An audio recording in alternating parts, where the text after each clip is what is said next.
নমস্কাৰ বন্ধু বান্ধৱীসকল, কি খবৰ? ভালে আছে নিশ্চয়।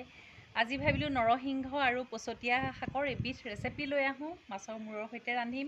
সেই চাদৰ ওপৰলৈ আহিছোঁ, অকণমান নৰসিংহ পাত ছিঙোঁ। আহক মোৰ নৰসিংহ গছজোপা দেখাওঁ অকণমান। এইজোপা নৰসিংহ গছ টাবতে এইদৰে লগাই লৈছোঁ। এতিয়া মই পাতকেইটা ছিঙি লওঁ। বজাৰত কিনাতকৈও আচলতে এইদৰে ঘৰত হ'লে খুব ভাল লাগে। যিকোনো বস্তুৱেই নহওক, ঘৰত কৰা বস্তুৰ সোৱাদটোৱে বেলেগ। এতিয়া এয়া নৰসিংহ পাতখিনি মই তুলি লৈছোঁ আৰু অলপ তুলিম, আৰু লগতে অকণমান পচতীয়া শাক আছে ঘৰত। পচতীয়া শাকৰ সৈতে মাছৰ মূৰেদি ৰান্ধিম, খুব ভাল লাগে। সাধাৰণতে আমাৰ থলুৱা খাদ্যবোৰ ভালেই লাগে, পেটৰ কাৰণেও বহুতো উপকাৰী, ঔষধি গুণেৰে ভৰা। তেতিয়াহ'লে আহক ৰেচিপিটো আৰম্ভ কৰোঁ। এয়া পচতীয়া শাক লৈছোঁ, একমুঠিমান লৈছোঁ, কোমল পাতখিনি লৈছোঁ, আৰু লগতে নৰসিংহ পাত সেইখিনি ধুই পেলাই ল'লোঁ এইদৰে। এতিয়া এটা মিক্সিৰ জাৰত পচতীয়া নৰসিংহ সেইখিনি পিচি ল'ম। এতিয়া মিক্সিৰ জাৰটোত নৰসিংহ পাতখিনি দিছোঁ, আৰু লগতে পচতীয়া শাক একমুঠি দিছোঁ, কোমল সৰু সৰু চাই পেলাই। কোমলটো হ'লে বেছি ভাল লাগে। লগতে অকণমান কেঁচা হালধি দিলোঁ আৰু জালুক দিছোঁ, গোটা জালুক। আৰু এইখিনি ধুনীয়া এটা মিহি পেষ্ট প্ৰস্তুত কৰি ল'ম। এয়া ধুনীয়াকৈ পিহি ল'লোঁ মিহিকৈ। এতিয়া এখন চাকনিত এইদৰে চাকি দিছোঁ, যিহেতু মই সীতাখিনি নিদিওঁ।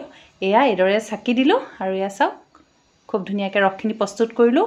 মাছৰ মূৰ দুটা ভাজি লৈছিলোঁ, পিঁয়াজ, আদা, নহৰু আৰু কেঁচা জলকীয়া ল'লোঁ। এতিয়া এয়া মই পদ্ধতিখিনি আৰম্ভ কৰোঁ। এতিয়া এখন কেৰাহী পাতিছোঁ, তাতে কেইটামান গোটা জিৰা, কেঁচা জলকীয়া দুটা দিছোঁ, আৰু লগতে অকণমান আদা নহৰু দি দিছোঁ, আৰু কাটি থোৱা পিঁয়াজখিনি দিছোঁ। খুব ভালদৰে এইদৰে ৰঙচুৱা হোৱালৈকে ভাজি ল'ম।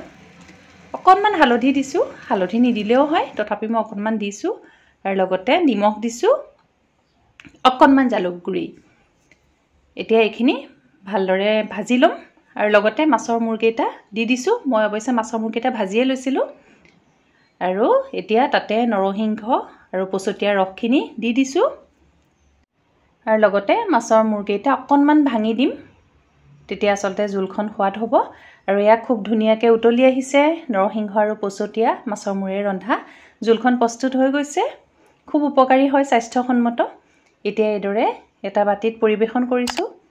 এইদৰে আপোনালোকে জুতি লৈ চাব, খুব উপকাৰী হয়। খুব এবিধ আচলতে স্বাস্থ্যসন্মত ৰেচিপি, যিহেতু পচতীয়াত বহুতো ঔষধি গুণ সম্পন্ন হয়, খাব লাগে। আপোনালোকে এইদৰে ৰান্ধি খাই চাব, পচতীয়া আৰু নৰসিংহৰে মাছৰ মূৰৰ এবিধ ৰেচিপি।